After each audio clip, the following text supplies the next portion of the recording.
How's it going, everybody? Welcome to another Monday live stream. Today, we're just having a coffee, we hang out, we have a good time together.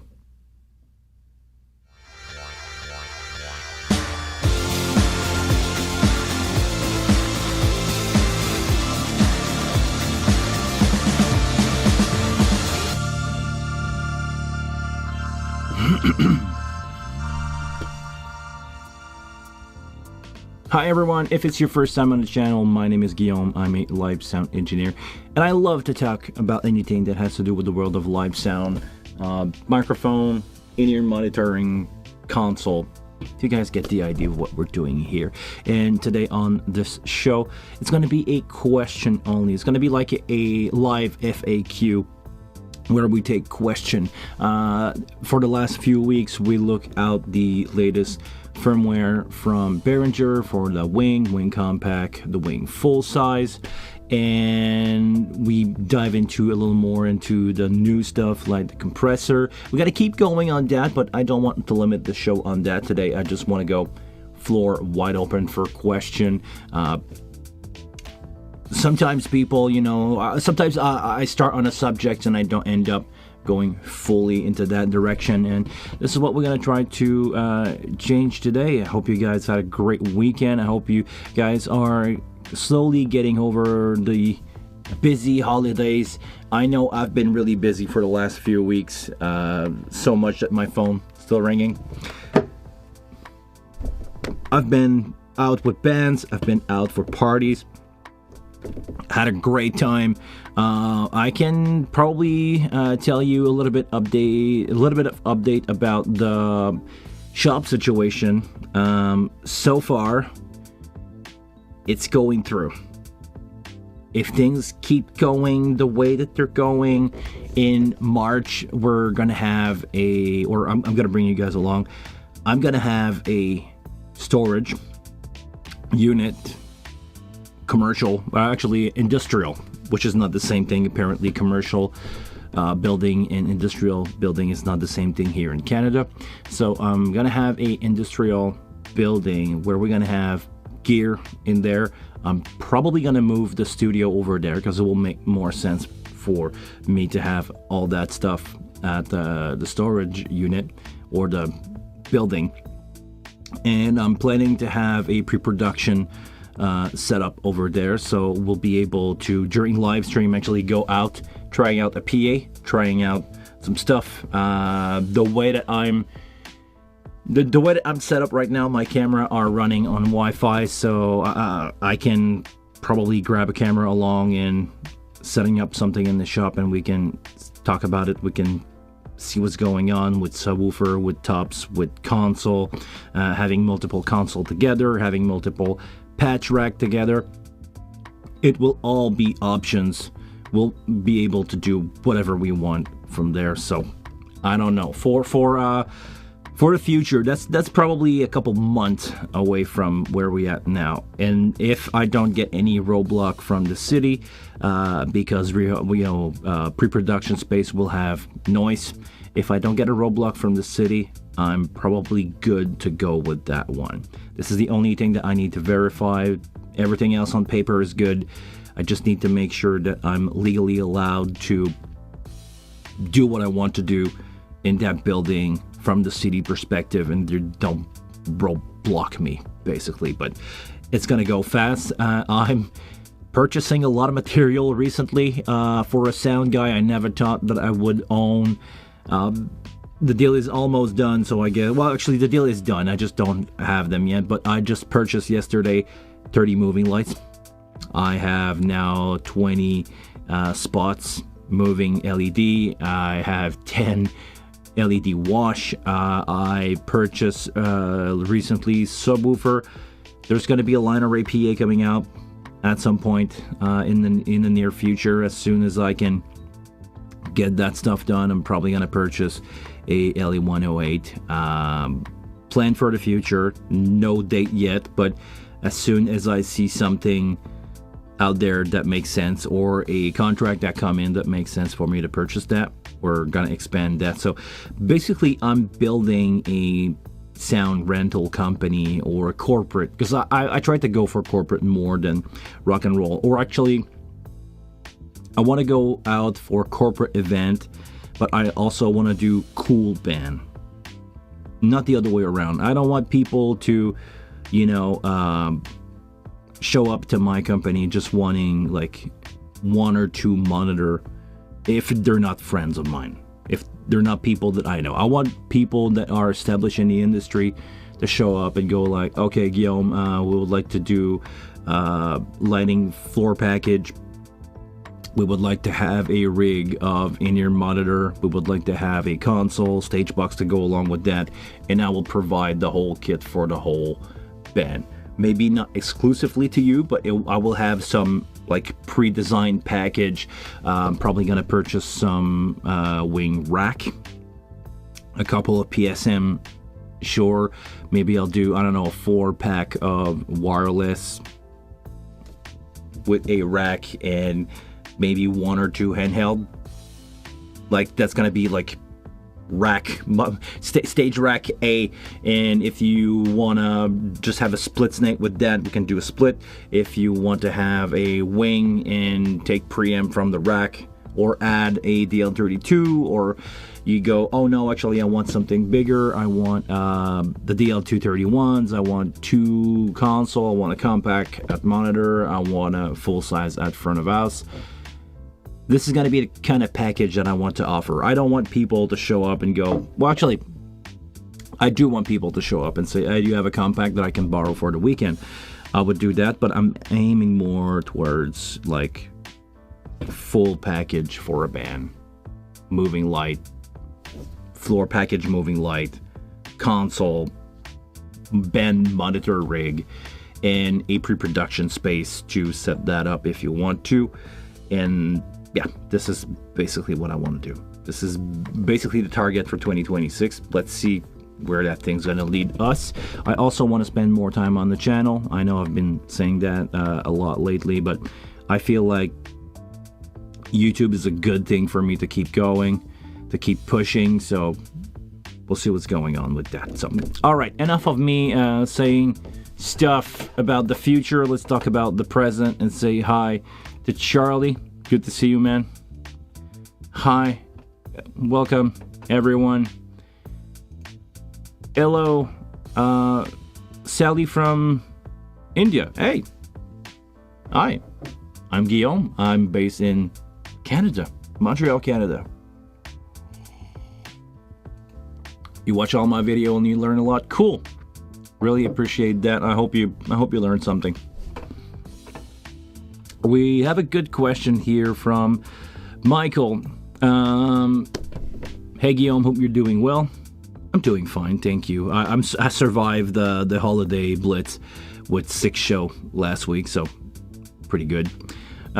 Quick question, if you don't mind. On the wing, when you update a snapshot, not save as new, does the snapshot date or line, or the snapshot date change or keep original date? Ooh, really good question. We will need to check that out because I never really done that, to be honest. Most of the time I just do we have camera running? Yeah, we do. Let's take a look at that. We're just gonna do it. So this is actually my Monday live stream snap here, and I did some change for the MIDI control and some small changes here. So let's see if I update, because this is the question that we want to talk about. If I update that file, is it gonna change the date?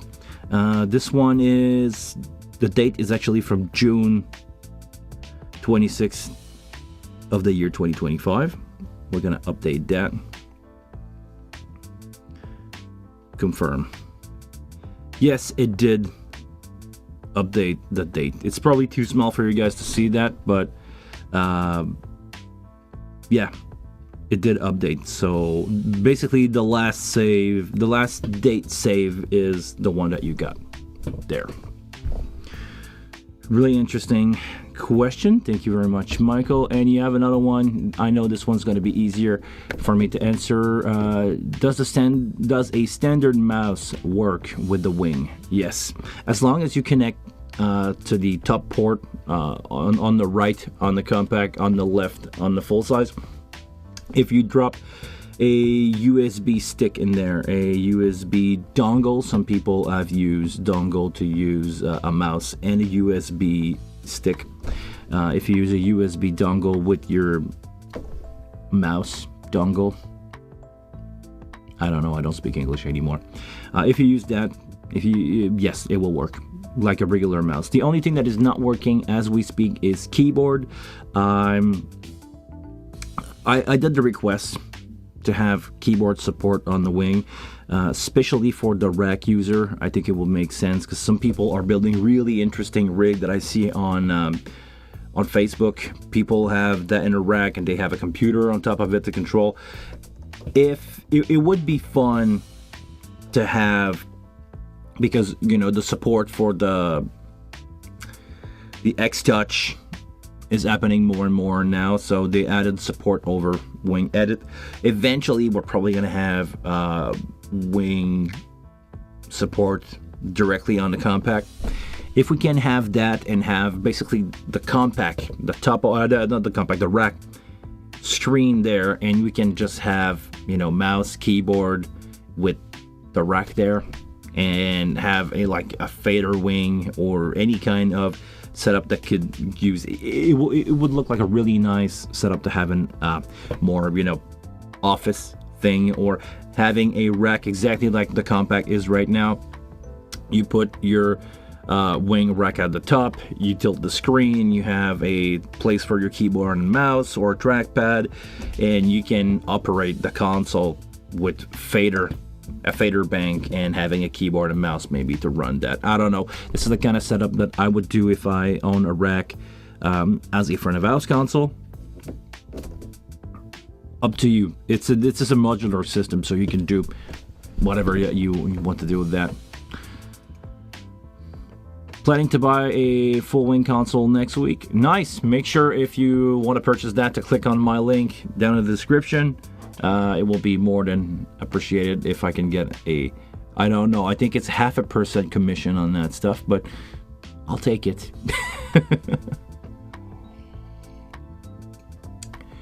I finally got a full-size wing a couple weeks ago. I wanted to set up a CC encoder for selecting channel gain, but it's not an option. What's the quickest way to set up channel gain without the screen? Ooh, why would you do that without the screen? That's gonna be my first question, because gain is probably the thing that I play the less with on a console.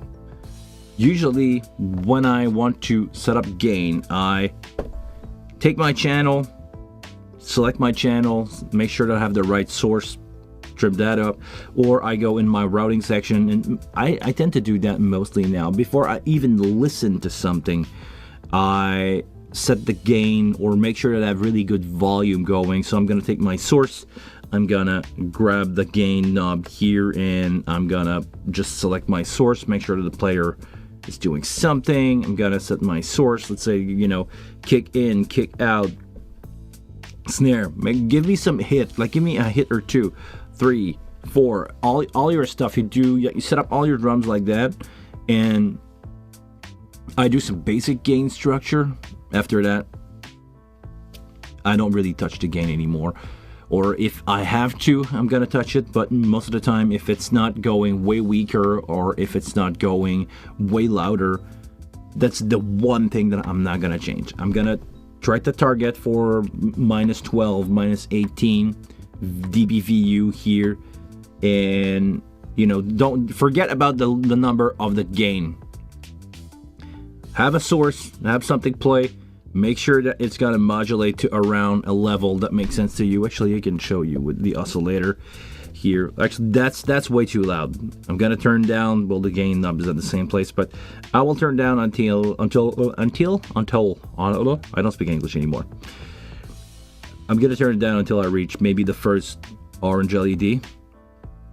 Some stuff I know I will put louder, like the bass drum. I'm probably gonna gain it maybe to -12, but that's mostly where I would set my gain, and I will forget about it. So that's how I set up my gain. But the only way to do it, as far as I know, is either from the source menu, that knob, or the other one here. Otherwise, I don't see if anybody in the chat got any input on that, but I don't see any other way. I don't speak today. I don't see any other way to do that. Another one here, we have Wing Stage Rack S32, DL32. Does it have any difference? You're gonna have a couple difference sonic wise. It's not exactly the same component on the design of those PC boards. So is it gonna be the same thing? No. Will you hear a difference? That's debatable. If you have the sound system to do it, if you have a really nice PA, you will hear a difference. Otherwise, you probably won't. If you have like subwoofer and speaker on a stick, I would not worry about the preamp at that point. I would probably worry more about getting a better system before, you know, it's always the weakest link in the chain. If you have average speaker, having really good preamp is gonna do a difference, but it's not gonna matter as much as getting a better sound system, because I've done show on X32 in big L-acoustic line array and it sounded good. Of course, if I upgraded those preamp to, let's say, Midas Blue Box, I would have heard a difference, but the other way around is not true. If you show up somewhere with a Midas Blue Box in really old, no-name, old-made sound system, it's not gonna be the weakest link in the chain. At that point will be the PA. So I'm gonna say, if you're on a budget, because like I said, there's too much tax that you have to pay,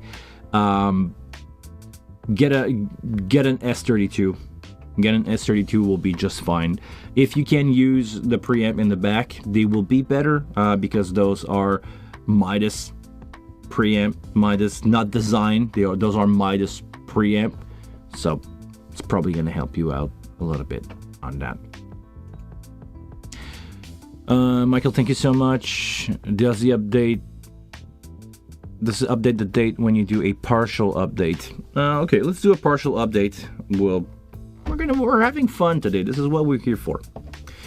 Let's do a partial update. I'm just gonna move faders just a tiny bit, just to say that we did something, and we're gonna go partial update.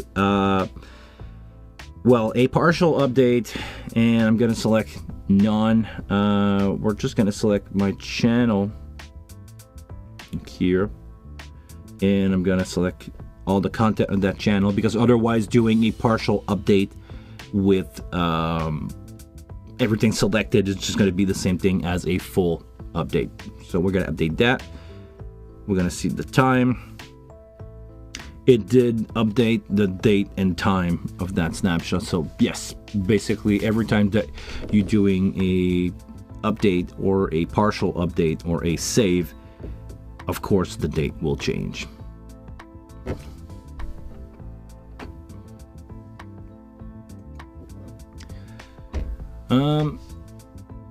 Used to the X32 gain knob, let it change to mic source based on changing speaker. Okay, multiple.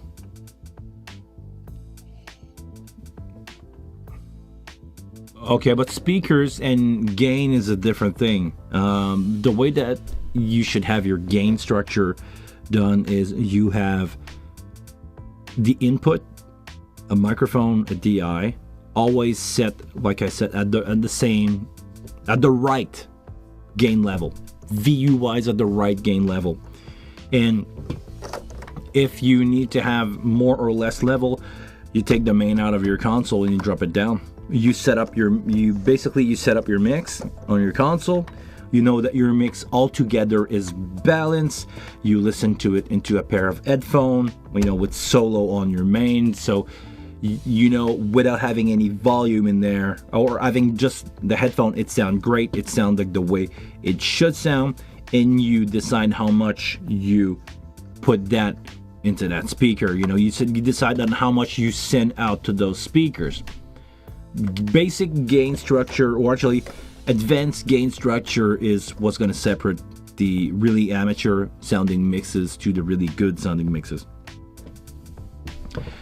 Speakers meaning speakers meaning people.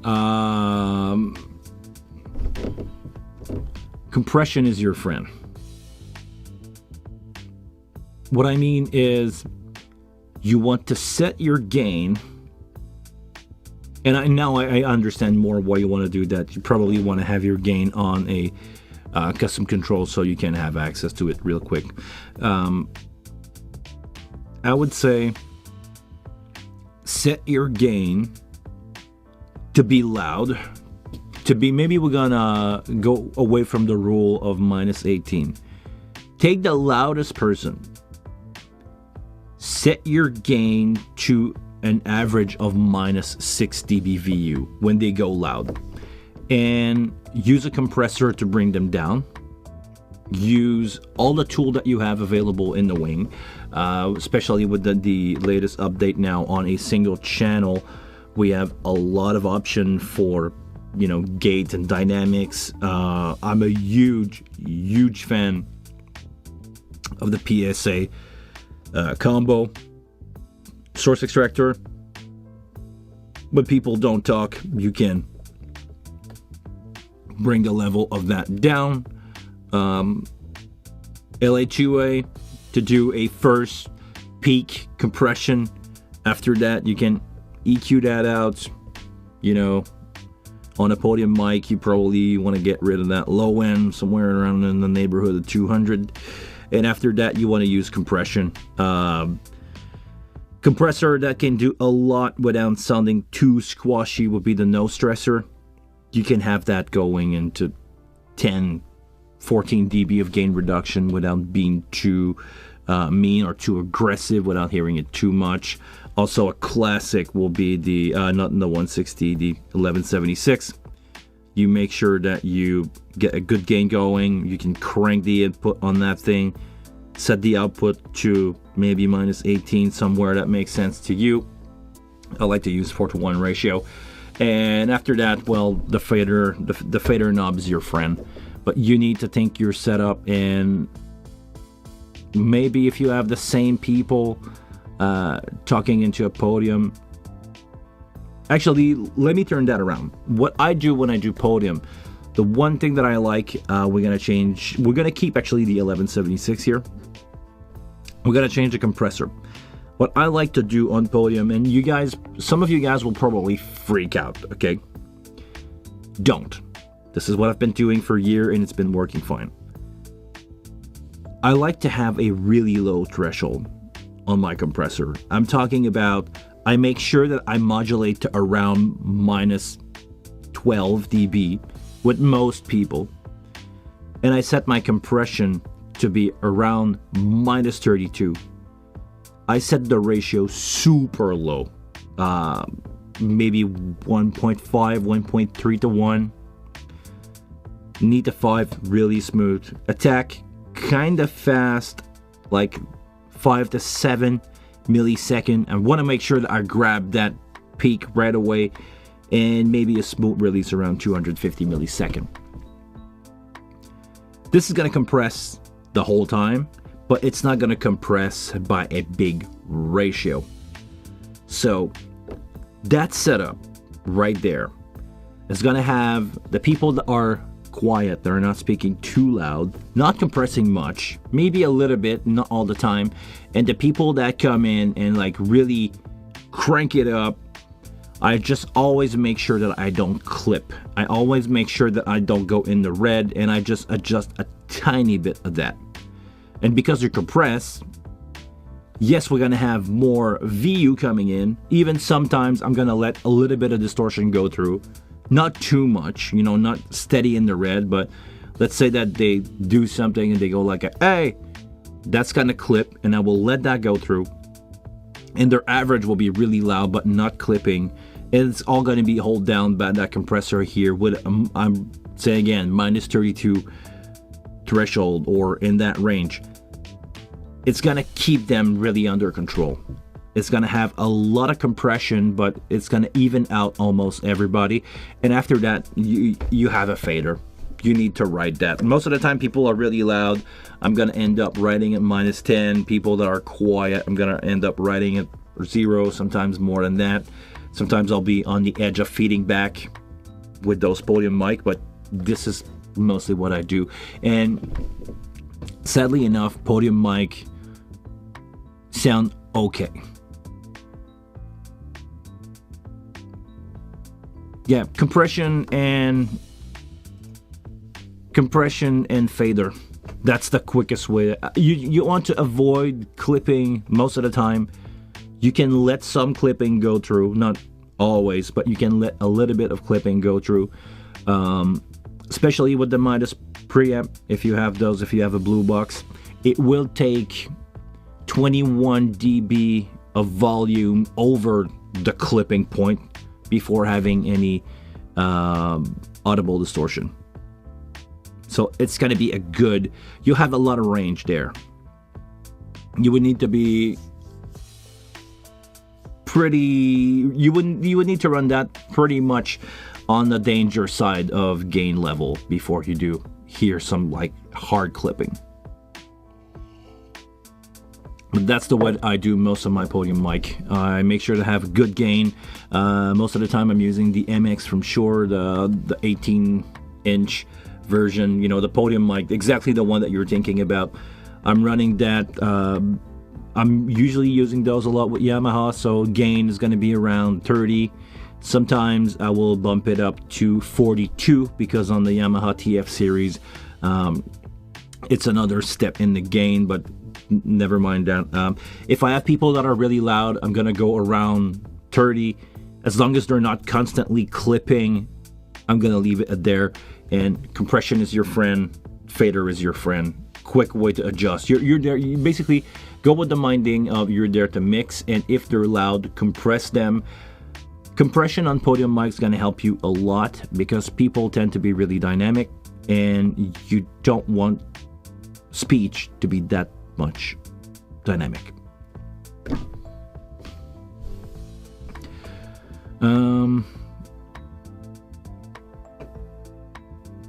Really interesting here. What is the best way to EQ your main PA when you don't have an RTA software? I'm not using RTA software a lot. I'm not touring in a situation where I have a system tech with me all the time. It's like happen a few times a year. So what I do is the first thing that I do is I make sure that the PA is fine. Example that I live on last Saturday, I show up somewhere with a band. I get up there and the PA is a LA 112, the new, not L Acoustic, QSC. Thank you. The new QSC. And I show up, I say hi to the guys, I'm looking at their rig, look around the PA, and the first thing that I notice is they did not sync up that PA, especially on the 112 because I'm working a lot with those lately. You need to set the box for the amount of speaker that you have in that line array. The 112 series have infrared chip on the front, so they can know where they are in the array and how many boxes are in the array. It's just it's not AI, but it's an intelligent system. It knows where that speaker is, if it has a speaker on top of it, under it, and it knows how many speaker in that line array is. You can do up to 6 per side, which is probably enough for most people. You can do up to 6 per side, and it's going to correct basically the summation for that PA. It's going to correct the EQ for the amount of bucks that you have, the angle of those bucks that you have, because it knows the angle that it's at. And if you have a PA like that, if you just put bucks together, it's still going to do sound, but it's not going to be optimized. So you optimize your rig, you go in the back, you hold down the selection button for like 2 seconds. The PA is going to send out signal, it's going to calculate everything, and basically the engineers from QSC calculated everything for you. So set that up, it's going to know what mostly the summation on these bucks are. It's gonna put the one on top brighter, a little darker, a little darker. It's gonna set up the PA for you. The first thing that I did this weekend when I show up is make sure that my PA was set up. The guys didn't know about the PA. They didn't know how to use it. Well, actually, they knew how to use it, but they didn't know how to set it up. So I set up the PA with these guys. I had delay in that room. Those bucks were using a line array of 6 bucks the last time that they were used, so they sounded really dark. I did the setup. Even if it was a single box, I did an optimization for that setup, and the high frequencies that were cut because the PA was so dark because of the line array, it came back. I set up the PA that way. That's the first thing that you do when you have a PA. If you can, you adjust the level between your sub, your top, and your high driver, depending if you have a passive or an active rig. You want to make sure that the bucks itself are there, and after that you want to balance that. I'm sorry to say this, but it will have to come out of experience. You gonna have to use some kind of reference if you don't want to use an RTA. Use a reference song that you know. I'm using a French song by Francis Cabrel, Animal, de Francis Cabrel. I probably have that here in the console. Well, actually, I do. In my wing, I have some song on the hard drive. I have a playlist of an hour of stuff that if I need to play music in between the show, is just top 40 band, and I'm also having that Francis Cabrel song. Sound really good, sound really dynamic, has a lot of low end, has a lot of clarity. Not too busy, it's not a heavy metal song. It's a really smooth, great song. Merci, Patrick. Sound good, and it's not annoying for people to listen to for like maybe 5 or 10 minutes, because I can play that song 2 or 3 times in a row sometimes. So I just play that song, walk around the venue, because you don't have an RTA, you don't have a system tech. You just do the best with the tool that you have, and the tool that you have is your ear and your understanding of what's happening in that room. So before even EQ out something, you want to make sure that your components are set at the right level. Gain staging. We come back to exactly where we were before. Gain staging. Send the song to a good level, not as loud as their band maybe, but at a good level. Walk around the venue, see if the speakers are reacting the way that they should. If you have, your sub, your mid-range, and your high-end information, let's say that you have a 3-way system. And after that, listen if something is jumping out of the mix. Do you have, is it way too bright? Is it way too dark? Do you have enough sub? Are you not having enough sub? And after that, try to balance that. If you have amplified speaker, good. You have the knob on the back of the box. Sometimes you have a setting or 2 that you can try. Most of the time, powered speaker are fine. Let's say that we're going to go with a LA112 line array. This weekend, I had 2 tubs per side and 2 subs. Maybe that was a little too much sub. But the guy said I trimmed down the sub, the volume on the sub to make it balance. So that was my basic line. But that was my basic to start with.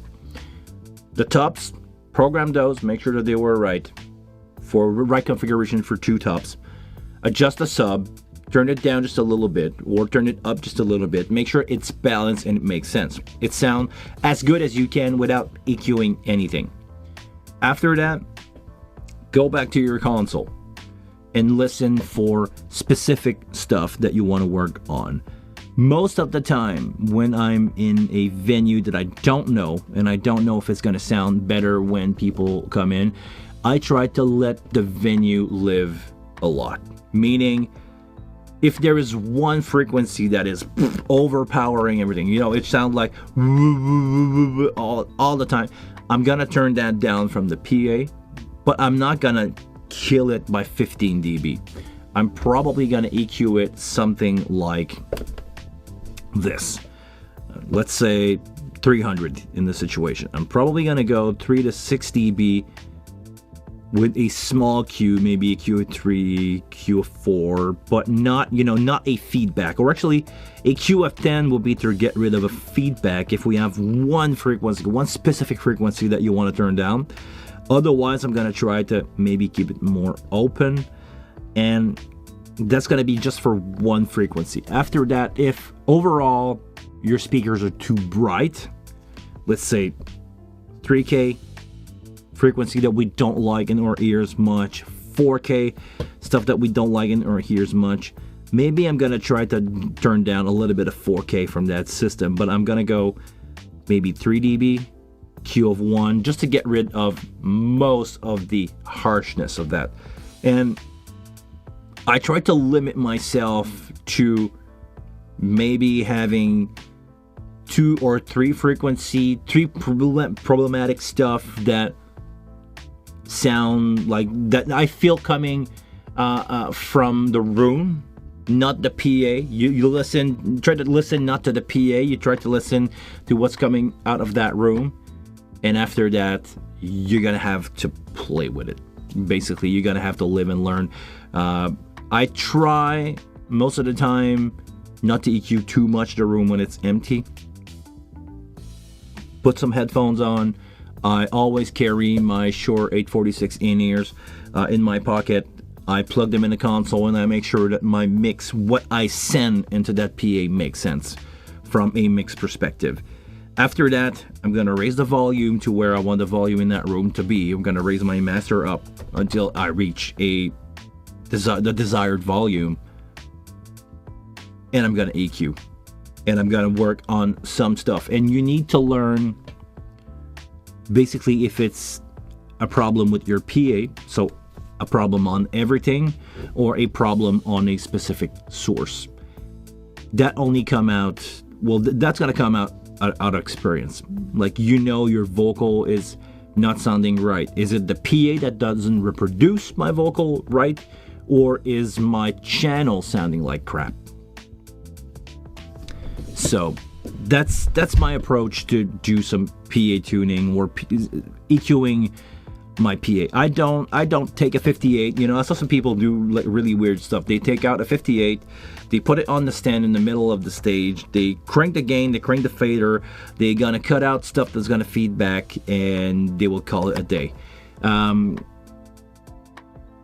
That mic's probably going to feed a 4K right away, no matter if you have a really perfectly tuned with an RTA system. At some point, that mic's probably going to feed around 4K, 3K, and 280 hertz.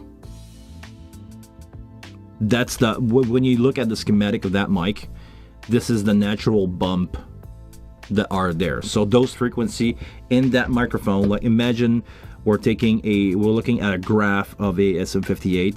It's probably going to look something like this. So it's probably going to feed at those 2 frequency before feeding back anywhere. Or maybe in the sub. If you don't have a low cut on it, maybe the sub's energy is going to pick up first. You're going to have that big, 160 hertz that's going to pop out, or that 80 hertz that's just going to go out, and it's probably not what you want. So playing a song, if you can, playing a recording of your band can also be a good thing. Make sure that I would suggest a fully mastered song that you didn't work on, but you use the same song all the time. So you're gonna know, you're gonna learn how to do that. You're gonna learn how to do that, and it's not rocket science. And sometimes you're just gonna have to live with what you have. Not ideal, but yeah, that's the way to go. So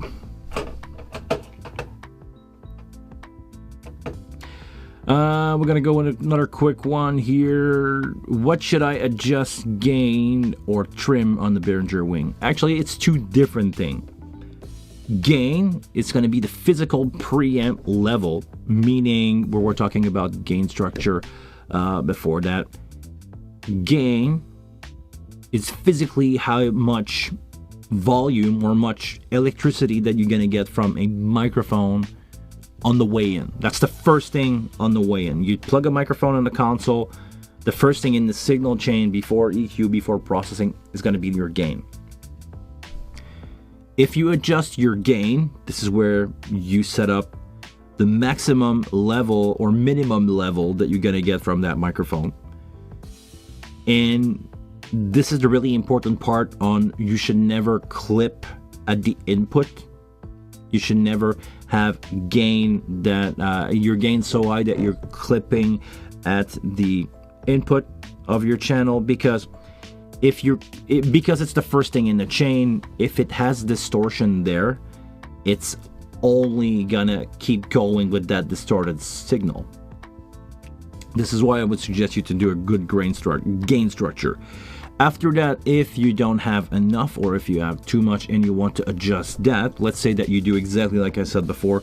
You have your microphone, you set your gain here until you reach around -12, but you think it's too hot for you to work with, you can use the trim to turn it down by -18 dB or up by +18 dB. I would not really suggest you to go up if you really want to add volume. I would say maybe your gain is not loud enough. You need to add some more gain. But if you set up your gain to be around -12, -18 dB, somewhere in that range, and you think it's too hot for you to work with, you can use your trim and trim it down. Maybe up a tiny bit if you don't want to go crazy, but most of the time you want to adjust your gain because it's physically gonna change stuff in the preamp in the back of the console or in your stage box. It's gonna adjust the possible amount of level coming in from that microphone there. And because in sound the signal chain is really important, set your gain. After that, if you are in a gain sharing situation where you have a monitor console on stage and you have a front of house console, the front of house console probably only going to have trim. In that situation, sure, make sure, do whatever you want with the trim as long as you're not clipping. You should be fine. All right, we're going to move on to a few more. Make sure to say hi. Bonjour Patrick. J'espère que ça va bien. Say hi to Patrick, guys, in the chat. Okay, in here where I work, mostly I work with custom PA, either copy of any brand. Getting original PA is a dream come true. Yeah, I know it's a thing, but do your best and try to balance the component as much as you can. After that, EQ is going to be your friend, but you're not dealing. I understand that you're not dealing with good sounding kit to begin with. You just use a reference song, use a song that you know, and try to make it sound the way it should. Try to make it sound good, and your approach should be always remove what is poking out. Meaning EQ wise, I'm gonna say anything here. If the result of your system sounds something like this, like you have, a bump in here, you have a bump in here, try to just listen to your song, and if you hear that there's a bump here, just try to take it down. If you have a bump here, just try to take it down, and don't push stuff too much. Just try to cut down what is too loud EQ wise in your system. It's a matter of getting your ear developed. It's not easy thing to say without, a software. But after a while, you're gonna learn and listen for. Let's say that your stuff is sounding like that. You probably have too much 1.5K in your system. Bring it down until it sounds natural. And after that, just be on the hunt for the stuff that is poking out. And if a frequency cannot be developed in a system, you're not going to create it. Meaning, if you have homemade system that have cancellation, you're going to have to live with those cancellation. Let's say that your system it cannot produce 300 hertz. You can take an EQ, boost 300 hertz as much as you want. You can boost it like that, go on another channel, boost it. It's never going to be there. So in those situations, and I've been there, try to EQ what's poking out. So let's say that you have a cancellation at 300. Most of the time, if you have a cancellation at 300, you're going to have a peak at 600, and you're going to have, let me change that here, you're going to have a peak at 150. Most of the time. Is that 300? That's 300. Hold on. Most of the time, if you were to analyze that, you would see comb filtering frequency that would look kind of like this, where you're going to have a dip at 300 and a boost at 600, and the same thing, maybe less at 150. It's kind of want to react like that. Learn about harmonics, learn about how to deal with that, and you will, like I said, you would never be able to bring 300 up enough to correct for the cancellation in those blocks. But what you can do is tame down the boost around that cancellation, and you're never going to have 300, but at least you're not going to have too much of 150 and 600. Example. I'm not a system tech enough to push more than that, to be honest. I agree with you 100%. Also, I also do the same. Play a pink noise. Boost some frequency, trying to find which one are to be cut out. Then play off your favorite song and try to adjust. Yeah, that's one way to go. I try to avoid pink noise. I tried to do that for a while, and after walking around the room with pink noise, you realize that you have reflection here and there that's going to throw you off. So this is why I just go with a song, because it's going to be more like a band performing, because you don't want the full spectrum to be blasted at full volume all the time. You kind of understand the idea, I'm pretty sure. But yeah, this is why I try to avoid pink noise. But just to check if a system has all the frequency range in there, yes, sure, a pink noise is the way to go. Pink noise, white noise, whatever you feel more comfortable. Probably pink noise, but you get the idea. Can you explain a little the tap point on the new wing firmware? Do we have any change to the tap point on the new wing? I didn't see that. I don't know where you're coming from. Maybe, oh, this is something that I didn't see before. I don't know if I missed the memo on that one, but I really like to have the spill option. Can I do this? What's the spill doing? Hold on. Let me take that out. Okay. What is the spill? What is it doing? I thought if I spilled, I would have my 16 channel, or actually 12 channel of send being displayed here, but it's not so. Okay, I'm gonna have to investigate that a little bit. Okay, let's go back to where we were about the tap point system in the wing. There's a couple ways to see it. You have this from this menu here, from the menu in the bottom. You can select before or after which block you want to take the signal from your source to be sent to your bus. Most of the time, let's be honest, we're doing live sound here, so we're going to have in-ear or a floor monitor.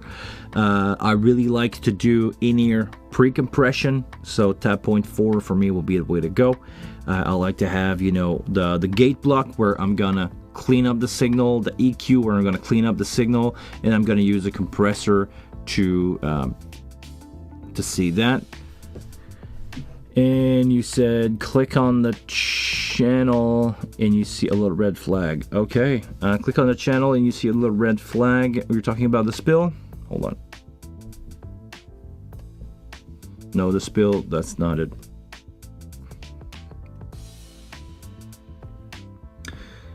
Or actually, it's not working on mine, but okay, let's go back about the tap point. If you select here on the wrench, okay, this section right here, it's going to be the same thing. The tap point is going to be the same thing, exactly like we have in the menu. There's two ways to access it, basically. You're going to have your tap point that can be dropped where you want in the signal chain, because we still need to think about the wing like an analog console in the system, in the routing or in the processing, where you're going to have your input, gain, stuff coming in. It's going to cascade down into the second block. The gate block is going to cascade down into the EQ. It's going to go then into the compressor, insert, fader after that, second insert, post fader, and then it's going to go to the main. We have a option here to go to the main. That's the signal flow of the console, basically. So to send your signal in your bus, you have the option to choose the tap point for that. So it's either going to be gate or pre-everything, so basically just the volume, after the gate, after the EQ, after the compressor, after the first insert, after the fader, or just before the fader, after a second insert, and that's basically as far as you can go on that. So it's exactly the same thing as doing it from this menu and selecting a tap point. It's exactly the same thing. I prefer, like I said, when doing monitor, and actually when doing monitor, I would go maybe post EQ, post compression. But when doing in-ear, I like to have no compression. If I'm doing in-ear from front of house, I definitely don't want to have compression in their ear, because I want to use that as a tool for me to even out the bend. But it's the same. It's exactly the same thing, depending on where you do that. So where you put the flag,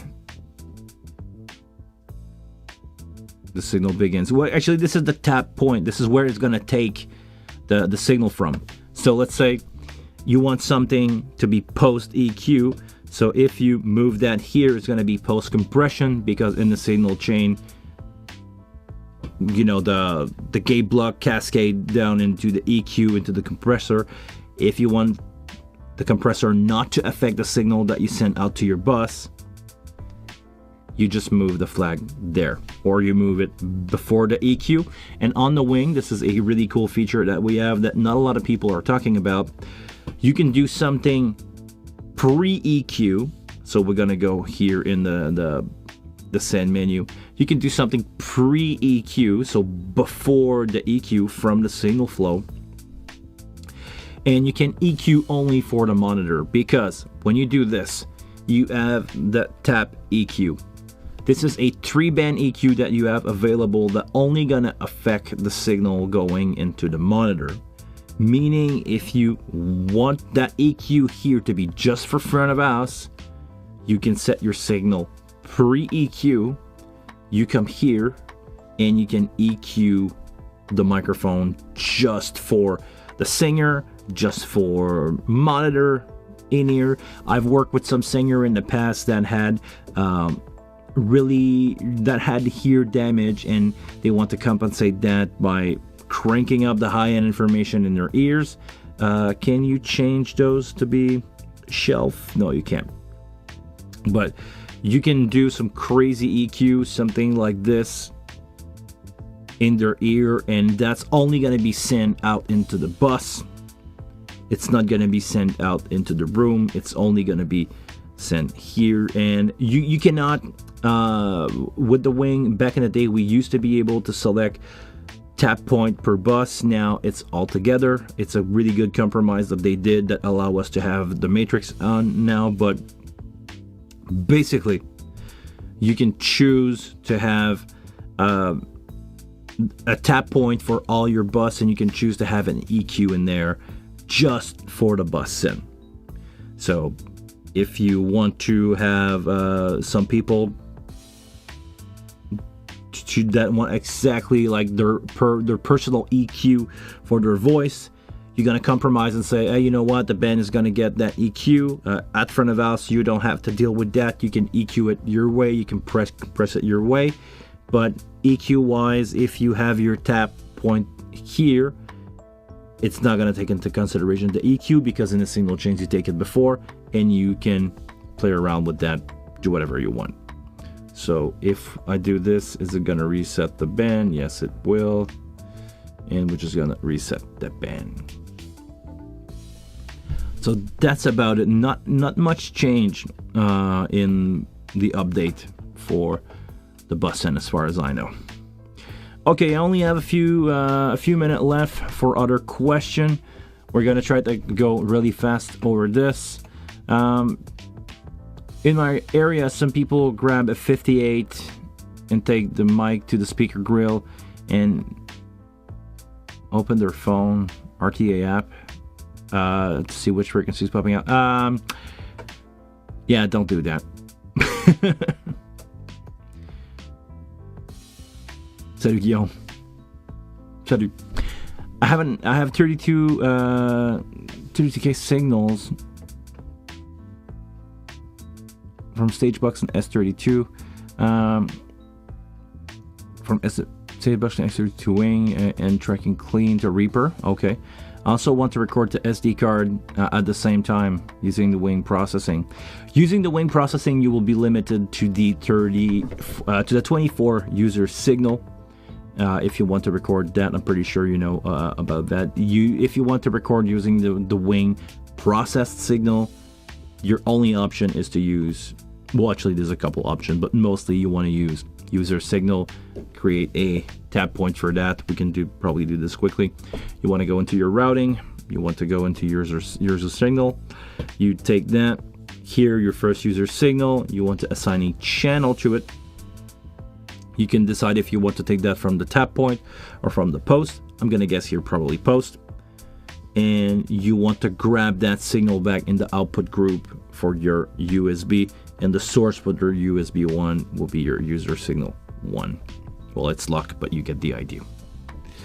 This is how you can have up to 24 process signal. It's the only thing that you can do.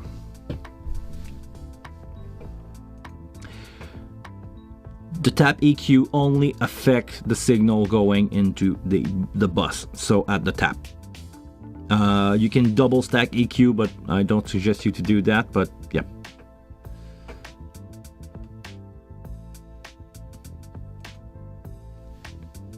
Can you go over super quick what the new the mood multimode filter effect does? The mood multimode, I don't even know what you're talking about. Is it in the effect rack? Mood multimode. That filter here? I don't think I know that unit, to be honest. I don't know that unit enough. I never worked with that thing in real life. Sorry, I'm not the one that can answer your question. Try it out. You'll probably know better than I do. Try it out. From James here, happy holiday. Suggestion for comp on mains, compression on mains, LE28. No, actually on main, I tend to use the G-Bus compressor, which is a classic, the SSL G-Bus.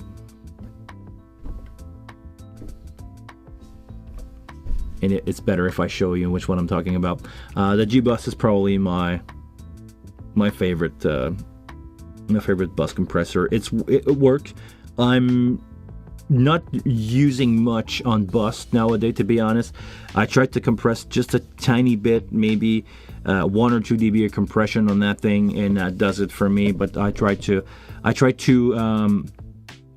compress at the input more than at the bus, and sometimes I will try to bring it back down altogether, but most of the time I just go channel. And if I'm streaming, if I'm doing something for a stream, then yes, I will compress a little more, and I will add a limiter to that to make it a fully mastered or finished mix, or like a fully mastered and finished mix. But other than that, I don't use bus compression. But yeah, SSL G bus, it's gonna work.